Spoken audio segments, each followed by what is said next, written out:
सामान्य विज्ञान या जनरल साइंस हर कंपटीशन एग्जाम में आती है, चाहे वो एलडीसी हो, चाहे वो रीट हो, या चाहे सीटेट हो, या अपने पुलिस हो, पुलिस की वैकेंसी हो, या फिर रेलवे हो, या एसएससी हो। कोई भी कंपटीशन एग्जाम ले उसमें सामान्य विज्ञान या जनरल साइंस है वो आती ही आती है। सामान्य विज्ञान या जनरल साइंस की वेटेज है वो कभी कम रहता है, कभी ज्यादा रहता है, यानी कि कई बार है वो 5 से लेकर 10 क्वेश्चन ही आते हैं, कई बार है वो 10 to 20 क्वेश्चन भी आ जाते हैं। जैसे आप एग्जांपल ले सकते हैं राजस्थान पुलिस वैकेंसी का। राजस्थान पुलिस वैकेंसी जो लास्ट वैकेंसी हुई थी उसमें साइंस से रिलेटेड है वो बहुत ही ज्यादा क्वेश्चन आए थे। अब सामान्य विज्ञान है, इस सामान्य विज्ञान को हम 3 भागों में विभाजित करते हैं। पहला विभाग आ जाता है वो है रसायन विज्ञान, ठीक है, पहली जो ब्रांच आ जाती है वो कहलाती है रसायन विज्ञान। दूसरा जो भाग आ जाता है वो कहलाता है जीव विज्ञान, या फिर उसे बायोलॉजी भी कहा जाता है। दूसरा भाग आ जाता है जीव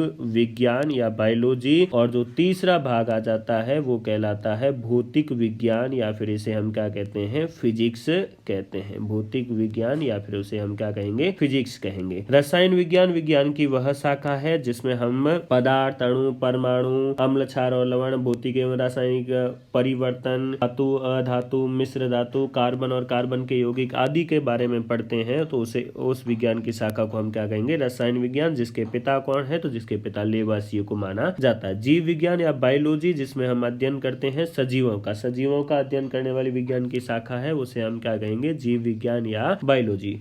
और जिसके पिता कौन है, तो इसके पिता है अरस्तु। भौतिक विज्ञान में हम किसका अध्ययन करेंगे, तो भौतिक विज्ञान में हम अध्ययन करेंगे बल, दाब, कार्य, ऊर्जा, शक्ति, विद्युत, प्रकाश आदि के बारे में अध्ययन करेंगे। वो विज्ञान की शाखा भौतिक विज्ञान कहलाएगी। और जिसके पिता किसको माना जाता है, तो जिसके पिता माना जाता है न्यूटन को। जिसके पिता किसको माना जाता है, न्यूटन को। आज से हम है वो सामान्य विज्ञान है, सामान्य विज्ञान की एक श्रृंखला शुरू करें। सामान्य विज्ञान में सबसे पहली पार्ट ले रहे हैं वो कौन सा है, तो सबसे पहला पार्ट हम रसायन विज्ञान ले रहे हैं। और रसायन विज्ञान का जो पहला टॉपिक है वो है पदार्थ, तत्व, यौगिक और मिश्रण। पदार्थ, तत्व और यौगिक और मिश्रण, इस टॉपिक से हम कंटिन्यू करेंगे। और पदार्थ, तत्व, यौगिक और मिश्रण में सबसे पहला जो इस वीडियो में हम बात करेंगे वो है पदार्थों के गुण। सबसे पहले बात कर लेते हैं कि पदार्थ होता क्या है। तो पदार्थ हम किसे कहते हैं, संसार की वे समस्त वस्तुएं जो क्या घेरती हो, स्थान घेरती हो तथा जिसका कुछ न कुछ क्या होता हो, द्रव्यमान पदार्थ कहलाती है।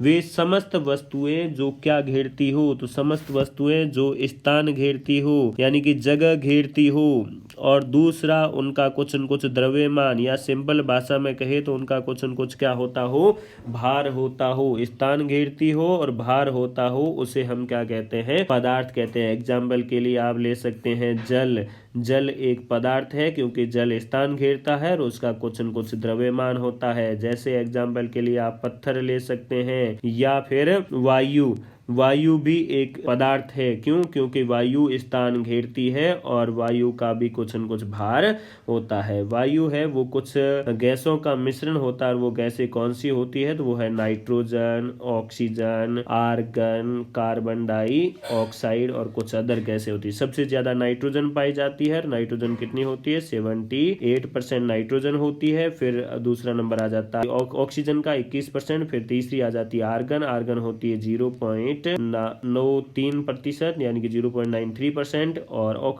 कार्बन डाइऑक्साइड कितनी होती है, तो वो होती है 0.03%। ये वायु है वो कुछ गैसों का क्या होती है, मिश्रण होती है। तो पदार्थ किसे कहते हैं, वे समस्त वस्तुएं जो स्थान घेरती है तथा जिनका कुछ न कुछ द्रव्यमान होता है, द्रव्यमान या भार होता है। वैसे भार और द्रव्यमान में फर्क होता है। भार बराबर क्या होता है, तो भार बराबर होता है द्रव्यमान गुणा गुरुत्व बल, यानी कि गुरुत्व बल और द्रव्यमान है इसको हम गुणा कर दें, यानी इनके गुणनफल है, इनके गुणनफल को हम क्या कहते हैं, भार कहते हैं। द्रव्यमान किसी वस्तु का फिक्स रहता है, लेकिन भार है वो क्या हो सकता है, चेंज हो सकता है। जैसे हम है वो अंतरिक्ष में चले जाएं तो भार अपना 0 हो जाता है। 0 क्यों हो जाता है, क्योंकि अंतरिक्ष में गुरुत्व बल है वो क्या होता है, 0 होता है। इसीलिए वह अंतरिक्ष में जाने पर अपना भार है वो क्या होता है, 0 हो जाता है। वैसे ही अगर हम चंद्रमा पर चले जाते हैं तो वहां पर अपना भार पृथ्वी पृथ्वी की तुलना में 1/6 गुना हो जाता है। 1/6 गुना का मतलब है कि 6 गुना कम हो जाता है। पृथ्वी पर आपका वजन अगर 60 किलोग्राम है तो चंद्रमा पर जाने पर वो वजन आपका 10 किलोग्राम हो जाएगा। ऐसा क्यों हो जाएगा? क्योंकि चंद्रमा पर पृथ्वी की तुलना में गुरुत्वाकर्षण बल 1/6 गुना है। तो अपना द्रव्यमान तो फिक्स रहेगा, लेकिन अपना वहां पर क्या चेंज हो जाएगा? भार चेंज हो जाएगा। पदार्थों को हम वर्गीकृत कितने भागों में कर सकते हैं? तो पदार्थ को हम दो आधार पर वर्गीकृत कर सकते हैं। एक तो उनकी भौतिक संरचना के आधार पर और दूसरा उनकी रासायनिक संरचना के आधार पर। भौतिक संरचना के आधार पर पदार्थ है वो 5 प्रकार के होते हैं। वो कौन से हैं? तो एक आ जाता है ठोस, दूसरा आ जाता है द्रव, तीसरा गैस, चौथा प्लाज्मा और पांचवा आ जाता है वो है BEC, यानी कि टोटल 5 भागों में विभाजित किया जाता है। और रासायनिक संरचना के आधार पर पदार्थ को 3 भागों में विभाजित किया जाता है। वो आ जाता है तत्व, यौगिक और मिश्रण। इन्हीं के बारे में हमें अध्ययन करना। पदार्थ के अलग अलग रूप ही पदार्थ की क्या कहलाती है? अवस्थाएं। ये जो भौतिक संरचना के आधार पर पदार्थ को हमने वर्गीकृत किया है, ये पदार्थ की अवस्थाएं हैं। टोटल अवस्थाएं कितनी है? 5, ठोस, द्रव, गैस, प्लाज्मा और BEC। अब बात कर लेते हैं पदार्थों के गुणों के बारे में। सबसे पहला गुण आ जाता है पदार्थ छोटे छोटे कणों से मिलकर बना होता है। पदार्थ सारे के सारे पदार्थ है वो छोटे छोटे कणों से मिलकर बना होता है और कणों को वर्तमान में क्या नाम दिया जाता है? परमाणु कहा जाता है। पदार्थ मुख्य रूप से 3 अवस्थाओं में पाया जाता है, ठोस, द्रव और गैस। पदार्थ की मूल अवस्थाएं कितनी है? तो मूल अवस्थाएं तो 3 है। वो कौन सी है? ठोस, द्रव और गैस। इन 3 अवस्थाओं के अलावा वर्तमान में पदार्थ की 2 अवस्थाएं और ज्ञात है।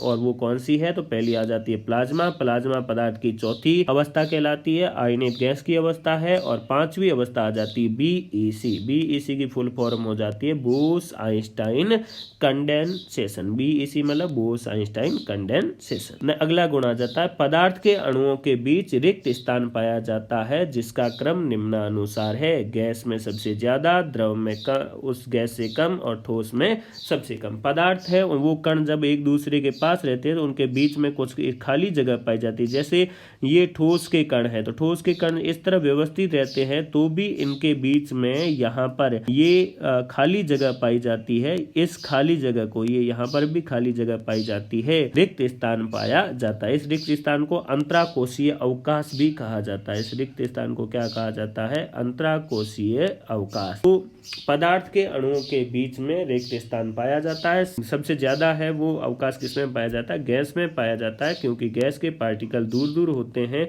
गैस के पार्टिकल के बीच में सबसे ज्यादा। और द्रव है उसके जो कण होते हैं वो कण थोड़े पास पास होते हैं, इसलिए उनमें रिक्त स्थान थोड़ा कम। और सबसे कम रिक्त स्थान किसमें पाया जाता है? ठोस में। अगला गुण आ जाता है पदार्थ के कणों में गतिशीलता पाई जाती है। पदार्थ के कण है वो गतिशील होते हैं।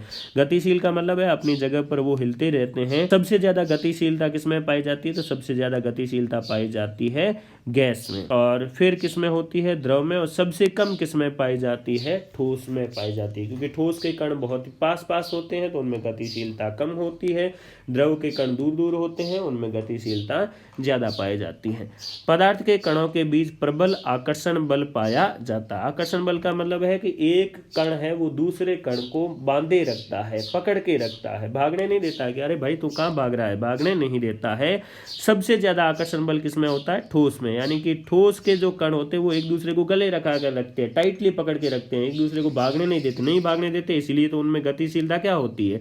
कम होती है। द्रव है, द्रव एक के कण एक दूसरे से हाथ पकड़ के रखते हैं, गले नहीं मिले हुए नहीं रहते, हाथ पकड़ के रहते हैं, यानी कि इनमें जो आकर्षण बल है वो थोड़ा सा कम होता है ठोस से। और गैस के कण तो बहुत ही दूर दूर होते हैं, तो ये एक दूसरे को अंगुली से टच करके रखते हैं। अपने दो आदमियों को उदाहरण लेके मांगे, 2 आदमी अंगुली से टच करके रखते हैं, यानी कि इनके मध्य आकर्षण बल है वो बहुत ही कम होता है। सर्वाधिक आकर्षण बल होता है ठोस में, फिर आ जाता है द्रव में, और सबसे कम किस में होता है? तो सबसे कम होता है गैस। अगला गुण आ जाता है कि पदार्थ के अणुओं में संपीड़ितता का गुण पाया जाता है। पदार्थ के अणुओं में किसका गुण पाया जाता है? संपीड़ितता का गुण पाया जाता है। संपीड़ितता का मतलब क्या है? तो पदार्थों का वह गुण जिसमें इसके अणुओं पर बल या दाब लगाकर आकार व आकृति बदली जा सकती है। संपीड़ितता में क्या किया जाएगा, किसी भी पदार्थ है उस पदार्थ के ऊपर दाब लगाएंगे या फिर बल लगाएंगे, तो बल लगाकर उसकी आकार और आकृति को हम बदल पाएंगे, और जब बल या दाब हटाने पर वह पुनः अपनी मूल अवस्था में लौट आते हैं। अगर आप उनके ऊपर दाब हटाओगे तो वो अपनी मूल अवस्था में लौट आएंगे। यह गुण क्या कहलाता है, संपीड़ितता कहलाता है। जैसे संपीड़ितता में देखें तो सॉलिड में संपीड़ितता है वो बिल्कुल नहीं होती, नगण्य होती है। नगण्य क्यों होती है, क्योंकि इसके जो पार्टिकल है वो पास पास होते हैं, इसके कण है वो बहुत ही पास पास होते हैं। अगर आप सॉलिड के ऊपर दाब लगाओगे, सॉलिड के ऊपर दाब लगाने पर सॉलिड टूट जाएंगे, क्योंकि वो किस प्रकृति के भंगुर होते हैं। लिक्विड के ऊपर अगर आप दाब लगाओगे तो उनके कण थोड़े दूर दूर रहते हैं। लिक्विड के कण है वो थोड़े से कैसे रहते हैं, दूर दूर। अगर इनके ऊपर आप दाब लगाओगे, पिस्टन से दाब लगाओगे आप, तो ये थोड़े से क्या हो जाएंगे, पास पास आ जाएंगे। और गैस के कण तो बहुत ही दूर दूर रहते हैं, तो इसलिए गैस के ऊपर अगर दाब लगाओगे तो उसके कण बहुत ही पास आ जाएंगे, और पास लगाकर उनको किस में बदला जा सकता है, तो उनको लिक्विड में बदला जा सकता है। गैस है, गैस को ऊपर पिस्टन से आप दबाओगे तो दबाकर उनको किस में कन्वर्ट किया जा सकता है, लिक्विड में। जैसे इसका एग्जांपल आप ले सकते हैं LPG, liquefied petroleum gas. Liquefied petroleum gas है, ये गैस होती है लेकिन इसके ऊपर दाब लगाकर इसको लिक्विड में बदला जाता है। जब इसके ऊपर से दाब हटाया जाता है तो ये वापस किस में कन्वर्ट हो जाती है, गैस में। तो संपीड़ितता का क्रम सबसे ज्यादा किस में होता है, तो गैस में सबसे ज्यादा। द्रव में गैस से तो कम होता है लेकिन ठोस से ज्यादा होता है। ठोस में संपीड़ितता नगण्य होती है, न के बराबर होती है। नेक्स्ट गुण आ जाता है विसरण। पदार्थों में विसरण का गुण भी पाया जाता है। विसरण क्या है, तो विसरण का अर्थ होता है फैलना। दो विभिन्न पदार्थों का आपस में अपने आप मिलना क्या कहलाता है, विसरण कहलाता है। जैसे अलग अलग पदार्थ ले ले हम, इत्र और वायु। इत्र यानी कि सेंट है, इत्र और वायु है। इत्र और वायु ये अपने आप मिक्स हो जाते हैं। अगर आप है वो सेंट की बोतल या स्प्रे, जो इत्र है इसकी बोतल है, इसको एक कमरे में एक कोने में खुला छोड़ दोगे तो उसकी सुगंध है वो पूरे कमरे में फैल जाएगी, क्योंकि इत्र के जो कण हैं वो अपने आप फैल जाएंगे। किसके साथ, वायु के साथ अपने आप क्या हो जाएंगे, मिक्स हो जाएंगे, मिल जाएंगे। उसी तरह अगर आप अगरबत्ती जला के छोड़ोगे तो अगरबत्ती है वो भी पूरे कमरे, अगरबत्ती की सुगंध भी पूरे कमरे में फैल जाएगी। कहीं पर अच्छा खाना बन रहा है तो उस अच्छे खाने की सुगंध भी दूर दूर तक पहुंच जाती है। या फिर आप किसी ग्लास के अंदर स्याही है वो एक स्याही की एक बूंद डाल दोगे तो वो स्याही की बूंद पूरे ग्लास में है वो मिल जाएगी, पानी के साथ पूरी तरह से मिल जाएगी, और यह गुण क्या कहलाएगा, विसरण। सर्वाधिक विसरण किसमें होता है, गैसों में। गैसों में सबसे ज्यादा विसरण होता है, तथा ठोसों में विसरण कैसा होता है, नगण्य। गैसों में विसरण की कैपेसिटी ज्यादा होने के कारण ही भोपाल गैस त्रासदी में मिथाइल आइसोसाइनाइड यानी कि मिक गैस है वो बहुत ही दूर दूर तक फैल गई थी। अगला गुण आ जाता है पदार्थ, शांता। पदार्थों में शांता का गुण भी पाया जाता है। शांता द्रवों का प्रमुख गुण है। पदार्थों में किसका गुण पाया जाता है, शांता का गुण पाया जाता है। शांता किसका गुण है, तो ये द्रवों का, यानी कि शांता केवल किसमें पाई जाती है, शांता पाई जाती है द्रवों में। शांता क्या है, तो शांता द्रवों का वह गुण है जिसमें द्रव अपने बहने की गति का विरोध करता है। अगर आप किसी द्रव है उसको बहाओगे तो उस बहने की गति का विरोध होगा, उसे ही हम क्या कहते हैं, शांता कहते हैं। द्रव जितना अधिक सांद्र या गाढ़ा होगा, द्रव जितना सांद्र होगा, गाढ़ा होगा, उसकी शांता उतनी ही अधिक होगी, यानी कि वो बहने का उतना ही ज्यादा विरोध करेगा। ये एक द्रव है तो ये पतला है, और इसकी तुलना में जैसे जैसे हम इस साइड में बढ़ते जाते हैं द्रव का गाढ़ापन बढ़ता जाता है। अब अगर इनको आप बहाओगे तो जल्दी कौन बह रहा है, ये पहला, क्योंकि ये पतला है तो इसकी शांता कम है। और सबसे ज्यादा शांता किसकी है, लास्ट वाले की, वो बिल्कुल ही नहीं बह रहा है या बहुत ही धीरे धीरे बह रहा है। क्यों, क्योंकि इसकी शांता सबसे अधिक है, तो शांता इसको बहने से रोकेगी। शांता का क्रम कैसे होगा, जैसे शहद में शांता सबसे ज्यादा होती है, शहद है वो बहने का सबसे ज्यादा विरोध करता है, और सबसे कम शांता किसमें होती है, पानी में। जैसे यहाँ पर ये पानी ले लिया है, तेल ले लिया है, और हमने क्या ले लिया, शहद, और इनके अंदर हम क्या डाल रहे हैं, तो इनके अंदर एक एक मेटल की बॉल डाल रहे हैं, तो सबसे जल्दी किसमें आ जाती है, वाटर में। क्यों, क्योंकि वाटर के अंदर ये जल्दी ही बह जाती है। जबकि शहद और ऑयल है, तेल है, इनकी शांता थोड़ी ज्यादा होती है जल की तुलना में, इसीलिए इनमें ये जो मेटेलिक बॉल है वो धीरे धीरे नीचे की तरफ जाती है। किसी तरल की श्यानता को श्यानता गुणांक द्वारा मापा जाता है। कोई लिक्विड है, तरल है, द्रव है, तो उसकी श्यानता को हम किसके द्वारा मापेंगे? श्यानता गुणांक द्वारा। और श्यानता गुणांक का एसआई मात्रक क्या होता है? तो इसका एसआई मात्रक होता है डेकापोइज, या फिर इसे पोइजली भी कहा जाता है या पास्कल सेकंड भी कहा जाता है, जिसको हम किसके द्वारा लिखते हैं? तो इसको ईटा द्वारा सूचित किया जाता है, इसको ईटा द्वारा लिखा जाता है। अगला गुण आ जाता है पदार्थ प्रत्यास्थ होते हैं। प्रत्यास्थता का गुण पाया जाता है। प्रत्यास्थता क्या है? तो पदार्थों का वह गुण जिसमें बल लगाकर उन्हें मन चाहे आकार में बदला जा सकता है। प्रत्यास्थता वह गुण होता है जिसमें बल लगाकर हम उनको मन चाहे आकार में बदल सकते हैं, अर्थात आकार व आकृति में परिवर्तन किया जा सकता है, और बल हटाने पर वह अपनी पूर्व अवस्था में वापस आ जाता है। बल हटाएंगे तो वो पूर्व अवस्था में वापस आ जाएगा, तो इसे हम क्या कहेंगे? प्रत्यास्थता। जैसे रबर, तो रबर कैसा होता है? प्रत्यास्थ होता है। इसको आप बल लगाकर इसके आकार में क्या कर सकते हैं? परिवर्तन कर सकते हैं। हवा पूर्ण प्रत्यास्थ होती है, और सर्वाधिक प्रत्यास्थता किसमें पाई जाती है? तो सर्वाधिक प्रत्यास्थता स्टील में। नेक्स्ट गुण आ जाता है ऊर्ध्वपातन। पदार्थों में ऊर्ध्वपातन का भी गुण पाया जाता है। ऊर्ध्वपातन क्या होता है? ऊर्ध्वपातन का मतलब है कोई भी ठोस पदार्थ है, वो ठोस पदार्थ बिना द्रव अवस्था में बदले सीधे ही किस में बदल जाए? सीधे ही गैस में बदल जाए, तो इसको हम क्या कहते हैं? इसको ऊर्ध्वपातन कहते हैं। जैसे एग्जाम्पल के लिए आपके पास बर्फ है, बर्फ को आप गर्म करोगे तो बर्फ सबसे पहले किस में कन्वर्ट होगी? तो बर्फ है वो कन्वर्ट होगी सबसे पहले पानी में। पानी को गर्म करोगे तो पानी है वो किस में कन्वर्ट होगी? पानी भाप में बदलेगी। लेकिन अगर बर्फ बिना पानी में बदले ही भाप में बदल जाए, तब इसे क्या कहा जाता है? ऊर्ध्वपातन। हालांकि ऐसा नहीं होता, बर्फ पहले पानी में ही कन्वर्ट होती है, बर्फ में ऊर्ध्वपातन नहीं पाया जाता। तो ऊर्ध्वपातन क्या है? ठोस पदार्थों का बिना द्रव अवस्था में बदले सीधे ही गैस अवस्था में बदलना क्या कहलाता है? ऊर्ध्वपातन कहलाता है। नेक्स्ट गुण आ जाता है सामान्यतः कुछ पदार्थों में क्या पाई जाती है? चमक पाई जाती है, चमकीले होते हैं। धातुओं का मुख्य गुण होता है कि धातु कैसे होते हैं? तो धातु चमकीले होते हैं, उनमें चमक पाई जाती है। सर्वाधिक चमकीली धातु सोना और चांदी होती है। वे पदार्थ जो चुंबकीय और आकर्षित होते हैं चुंबकीय कहलाते हैं। कुछ पदार्थ है वो चुंबक के चिपक जाते हैं, यानी कि पदार्थों में चुंबकत्व का भी गुण पाया जाता है। जैसे लोह वस्तुएं हैं, लोहे की वस्तुएं हैं वो चुंबक से चिपक जाती है।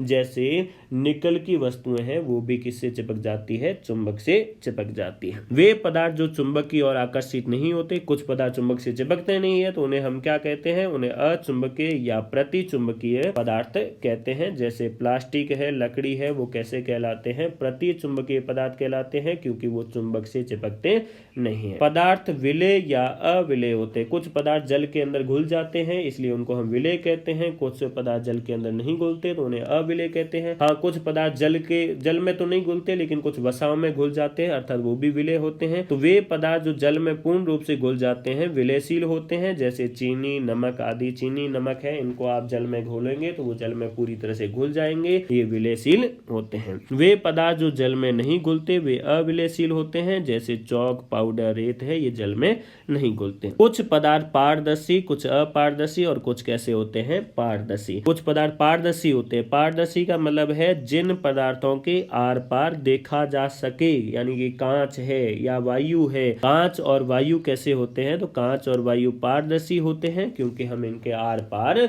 देख सकते हैं। ऐसी वस्तुएं जिनके आर पार देखा जा सकता है या जिनके आर पार प्रकाश गुजर सकता है, लाइट है वो उनके आर पार चली जाती है, उन्हें क्या कहा जाता है? तो उन्हें कहा जाता है पारदर्शी। कुछ अपारदर्शी होते हैं। अपारदर्शी मतलब जिन पदार्थों के आर पार नहीं देखा जा सकता उन्हें हम क्या कहते हैं? अपारदर्शी कहते हैं। जैसे पत्थर है जिसके आर पार देखा नहीं जा सकता, यानी कि जिसके आर पार लाइट है वो नहीं गुजरती। कुछ पारभासी होते हैं। पारभासी का मतलब जिन पदार्थों के आर पार देखा जा सकता है लेकिन स्पष्ट नहीं। कुछ अपने खिड़कियों के ऊपर गिलास ऐसे लगे होते हैं जो जिनके एक आर पार देखा तो जा सकता है लेकिन स्पष्ट नहीं देखा जा सकता, क्लियरली नहीं देखा जा सकता, अर्थात जिनके आर पार लाइट जाती तो है लेकिन पूरी तरह से लाइट नहीं जाती, प्रकाश पूरी तरह से उनके आर पार नहीं जाता, उसे हम क्या कहते हैं, पारभासी कहते हैं। जैसे बटर पेपर है या फिर ऑयल पेपर है या ट्रेस पेपर है,